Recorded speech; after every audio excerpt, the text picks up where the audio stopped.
আকাশবাণী আগরতলা। স্থানীয় সংবাদ পড়ছি অনামিকা কর্মকার। এখনকার বিশেষ বিশেষ খবর হল, ভারতে দীর্ঘতম সময় ধরে নির্বাচিত প্রধানমন্ত্রী হিসেবে দায়িত্ব পালনে আজ রেকর্ড গড়লেন নরেন্দ্র মোদী। প্রধানমন্ত্রী নরেন্দ্র মোদীকে অভিনন্দন জানিয়ে কেন্দ্রীয় মন্ত্রিসভায় প্রস্তাব গৃহীত। প্রধানমন্ত্রী নরেন্দ্র মোদীর সুস্বাস্থ্য ও দীর্ঘায়ু কামনায় রাজ্যের সর্বত্র বিজেপির উদ্যোগে বিশেষ পূজা ও প্রার্থনা অনুষ্ঠিত। ত্রিপুরা ফুটবল অ্যাসোসিয়েশন পরিচালিত ঘরোয়া তৃতীয় ডিভিশন লীগ ফুটবল প্রতিযোগিতা আজ থেকে আগরতলায় শুরু হয়েছে। ভারতের দীর্ঘতম সময় ধরে নির্বাচিত প্রধানমন্ত্রী হিসেবে দায়িত্ব পালনে আজ রেকর্ড গড়লেন নরেন্দ্র মোদী। শ্রী মোদী 2014 সালের 26শে মে প্রথমবারের মতো প্রধানমন্ত্রী হিসেবে শপথ গ্রহণ করেন। আজকের এই দিনে তিনি পণ্ডিত জওহরলাল নেহরুর রেকর্ডকে ছাড়িয়ে গেছেন। জওহরলাল নেহরু 1952 সালের 13ই মে নির্বাচিত প্রধানমন্ত্রী হিসেবে প্রথম শপথ গ্রহণ করেন এবং 1964 সালের 27শে মে পর্যন্ত দায়িত্ব পালন করেন। নির্বাচিত প্রধানমন্ত্রী হিসেবে পণ্ডিত নেহরুর কার্যকাল ছিল 4398 দিন। 2014 সালের 26শে মে থেকে আজ 2026 সালের 10ই জুন পর্যন্ত প্রধানমন্ত্রী হিসেবে শ্রী মোদীর একটানা কার্যকাল 4399 দিন। দেশে দীর্ঘতম সময় ধরে নির্বাচিত প্রধানমন্ত্রী হিসেবে দায়িত্ব পালন করায় প্রধানমন্ত্রী নরেন্দ্র মোদীকে অভিনন্দন জানিয়ে আজ কেন্দ্রীয় মন্ত্রিসভায় একটি প্রস্তাব গৃহীত হয়।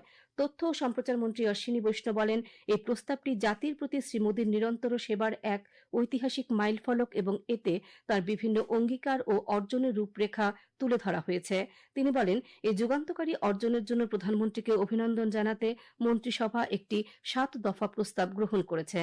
কেন্দ্রীয় স্বরাষ্ট্রমন্ত্রী অমিত শাহ প্রধানমন্ত্রী নরেন্দ্র মোদীকে আন্তরিক অভিনন্দন ও শুভেচ্ছা জানিয়ে সামাজিক মাধ্যমে বলেন, প্রধানমন্ত্রীর এই 12 বছর ভারতের আত্মসম্মানের পুনরুজ্জীবন, সাংস্কৃতিক নবজাগরণ এবং ঔপনিবেশিক মানসিকতা থেকে জাতির মুক্তির এক উজ্জ্বল দৃষ্টান্ত। এই 12 বছরে দেশের সীমান্ত আরও সুরক্ষিত হয়েছে, কাশ্মীর থেকে 370 ধারা বাতিল করা হয়েছে, রাম মন্দির নির্মিত হয়েছে, নকশালবাদের বিরুদ্ধে চূড়ান্ত সাফল্য অর্জিত হয়েছে এবং সন্ত্রাসবাদ দমন করা হয়েছে। আজ এক নতুন ভারত আত্মবিশ্বাসের সঙ্গে প্রতিটি বিশ্বমঞ্চে তার পরিচয় প্রতিষ্ঠা করেছে এবং বিশ্ব এক সক্ষম, শক্তিশালী ও রূপান্তরিত ভারতের উত্থান প্রত্যক্ষ করছে। প্রধানমন্ত্রী হিসেবে নরেন্দ্র মোদীর তৃতীয়বার শপথ গ্রহণের বর্ষপূর্তি দেশের মানুষের অটুট আস্থা ও বিশ্বাসের প্রতিফলন। দীর্ঘ সময়ের নেতৃত্বে তিনি উন্নয়ন, স্থিতিশীলতা ও সুশাসনের এক দৃঢ় দৃষ্টান্ত স্থাপন করেছেন। একটি প্রতিবেদন। ভারতের 14তম প্রধানমন্ত্রী হিসেবে দায়িত্ব গ্রহণের পর থেকে নরেন্দ্র মোদী ধারাবাহিকভাবে দেশকে নেতৃত্ব দিয়ে চলছেন। বর্তমান সময়ে তিনি দীর্ঘতম মেয়াদে দায়িত্ব পালনকারী প্রধানমন্ত্রী হিসেবে ইতিহাসে স্থান করে নিয়েছেন।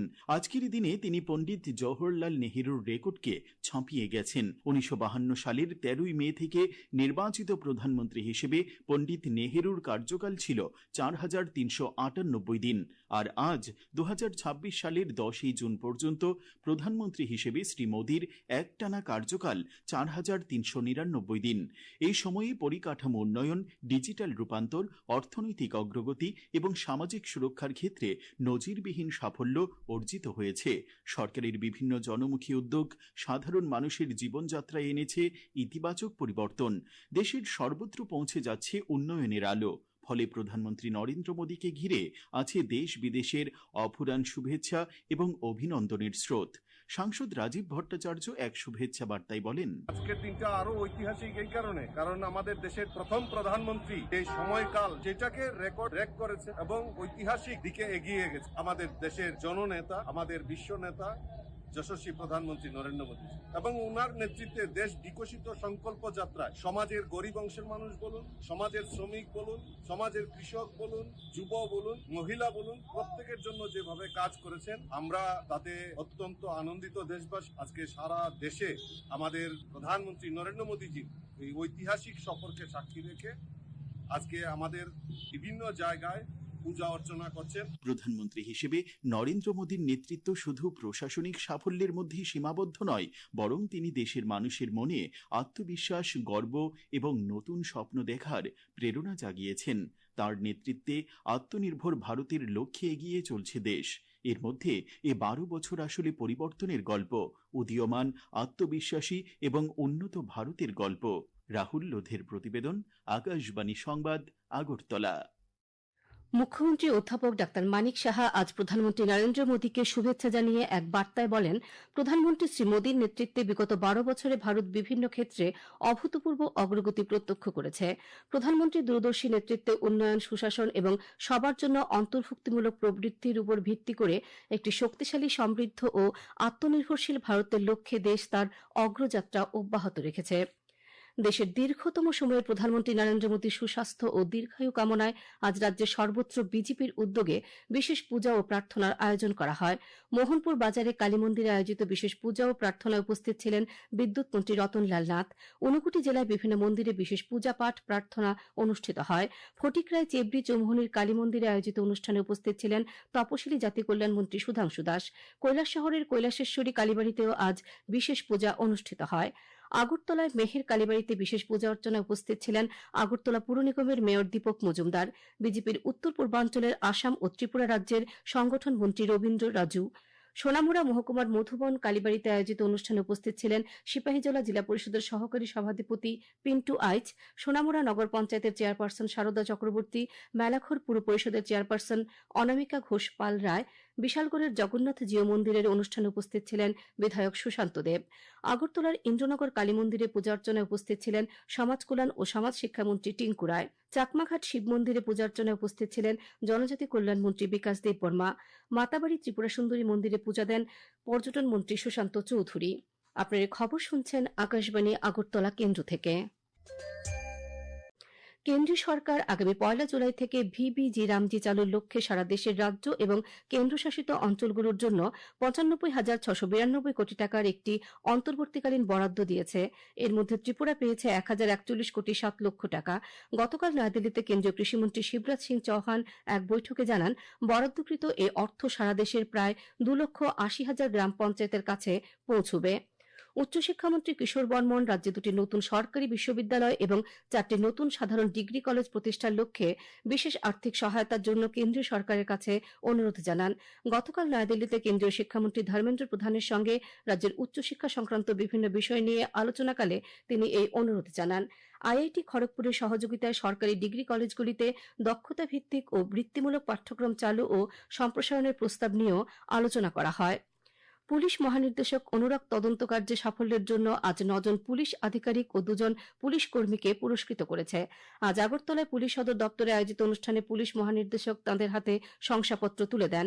পুরস্কৃত আধিকারিকরা হলেন উত্তর জেলার পুলিশ সুপার অভিনাশ রায়, কমলপুরের এসডিপিও সমুদ্র দেববর্মা, ট্রাফিক পুলিশের ডিএসপি প্রণব দাস, কল্যাণপুর থানার ওসি আশিস সরকার, পশ্চিম আগরতলা থানার ওসি রানা চ্যাটার্জি, খোয়াই জেলার ৩ এসআই রণজিৎ সরকার, কমলারানী মুরা সিং ও বিভাস চন্দ্রনাথ, পশ্চিম জেলার এসআই রথীন্দ্র দেববর্মা, খোয়াই জেলার ২ কনস্টেবল অলোক দাস এবং সোমা দেবনাথ। নেশাবিরোধী আইনে ৩ অভিযুক্তের বিরুদ্ধে ২০ বছরের সশ্রম কারাদণ্ড, ১ লক্ষ টাকা জরিমানা, অনাদায়ে আরও ৬ মাসের কারাদণ্ডের সাজা ঘোষণা করল সোনামুড়ার স্পেশাল এনডিপিএস জেলা আদালত। সরকার পক্ষের আইনজীবী গৌতম গিরি জানিয়েছেন, সাজাপ্রাপ্তরা হল বেলোনিয়ার পিয়ারবাড়ি থানার অন্তর্গত মাথাইশিল, মানিক মিয়া, প্রশান্ত রায়। ত্রিপুরা তপশিলি জাতি সমন্বয় সমিতির সদর মহকুমা কমিটির পক্ষ থেকে আজ ১২ দফা দাবিতে তপশিলি জাতি কল্যাণ দপ্তরের সহ অধিকর্তার কাছে ডেপুটেশন প্রদান করা হয়। সংগঠনের সাধারণ সম্পাদক দিলীপ দাস জানান, উল্লেখযোগ্য দাবিগুলোর মধ্যে রয়েছে তপশিলি সম্প্রদায়ভুক্ত ছাত্রছাত্রীদের স্টাইপেন্ড ও স্কলারশিপ সময়মতো প্রদান করা, তপশিলি জাতিভুক্ত অনিয়মিত কর্মীদের নিয়মিতকরণ, ড বি আর আম্বেদকর মেধা পুরস্কারের অর্থের পরিমাণ বৃদ্ধি করা প্রভৃতি। ত্রিপুরা ফুটবল অ্যাসোসিয়েশন পরিচালিত ঘরোয়া ৩য় ডিভিশন লীগ ফুটবল প্রতিযোগিতা আজ থেকে আগরতলায় শুরু হয়েছে।